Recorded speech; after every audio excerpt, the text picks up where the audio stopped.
নমস্কার বন্ধুরা, মামুনস কিচেনে জানাই সবাইকে অনেক অনেক স্বাগত। আশা করি সবাই খুব ভালো আছো আর সুস্থ আছো। আজকে আমি তোমাদের যে রান্নাটা করে দেখাবো সেটা হচ্ছে উচ্ছে দিয়ে চিংড়ি মাছ দিয়ে একটা রেসিপি। এটা খেতে খুব ভালো হয় এবং খুব অল্প কিছু জিনিস দিয়ে এটা তৈরি হয়ে যায়, সময়ও খুব কম লাগে। তো তার জন্য দেখো আমি উচ্ছেগুলো বীজ ফেলে এইভাবে কেটে নিয়েছি, আর আলুগুলো একটু মোটা মোটা করে আলু ভাজার মতন কেটে নিয়েছি। আর অবশ্যই তো চিংড়ি মাছ লাগছে, আর ফোড়নের জন্য কালো সরষে। তো চলো রান্নাটা শুরু করব। তার আগে আমার চ্যানেলটা অবশ্যই সাবস্ক্রাইব করে দিও আর লাইক কমেন্ট করতে একদম ভুলো না জানো। তো চলো এবার রান্নাটা আমরা শুরু করব। প্রথমেই আমি সর্ষের তেল নিয়ে নেব এবং এতে চিংড়ি মাছটা আমি ভেজে নেব।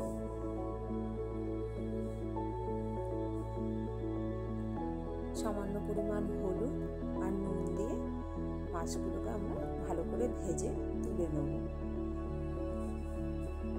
এই রান্নাটা আমি আমার মায়ের কাছ থেকে শিখেছিলাম। আসলে আজকাল সব বাড়িতেই বাচ্চারা তিতোটা খেতে ভীষণ অপছন্দ করে, তো সেই ক্ষেত্রে এই রান্নাটা খুবই ভালো। আমরা ছোটবেলাতেও ভাই বোনেরা এটা খুব ভালোবেসেই খেতাম।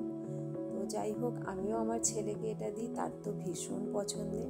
তোমরাও ট্রাই করো, বাড়িতে বাচ্চা যদি তিতো খেতে পছন্দ না করে, আমার মনে হয় এটা খুবই ভালো খাবে। তো দেখো, কথা বলতে বলতে মাছগুলো ভাজা হয়ে গেল, মাছগুলো আমরা সব তুলে নিলাম। এরপর আমি কড়াইতে আবার তেল দেবো সামান্য, খুব অল্প। সর্ষেটা ফোড়নটা দিয়ে দেবো, দিয়ে আমরা সর্ষেটা ভালো করে ভেজে নেব।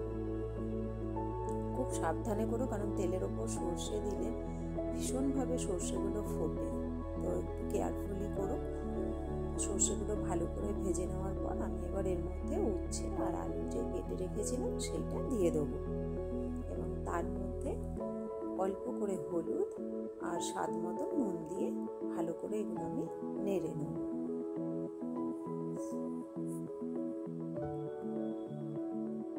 খুব ভালো করে নেড়ে নেব।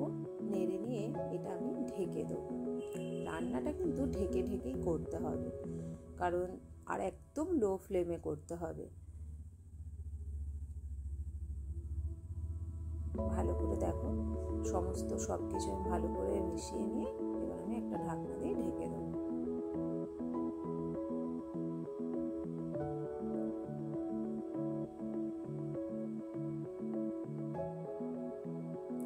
এইভাবে মাঝে মাঝে তোমরা খুলে খুলে দেখবে যে কতটা সিদ্ধ হয়েছে। এটা কিন্তু এরকম ঢেকে ঢেকেই করতে হবে।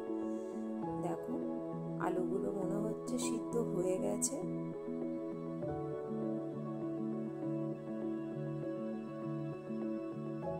আলুগুলো একদম সিদ্ধ হয়ে গেছে।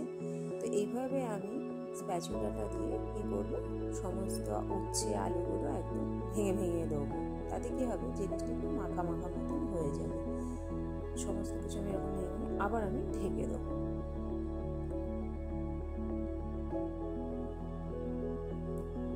খানিকক্ষণ পর ঢাকা তুলে দেখো, রান্নাটা অলমোস্ট আমার শেষের দিকে।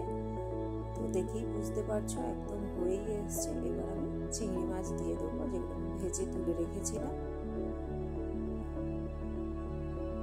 আর দিয়ে দেবো খুব অল্প পরিমাণ, আমি এখানে জল অ্যাড করব, খুব সামান্য। আর ঢাকার দরকার নেই, কারণ একদম উচ্ছে আর আলু সিদ্ধ হয়ে গেছে।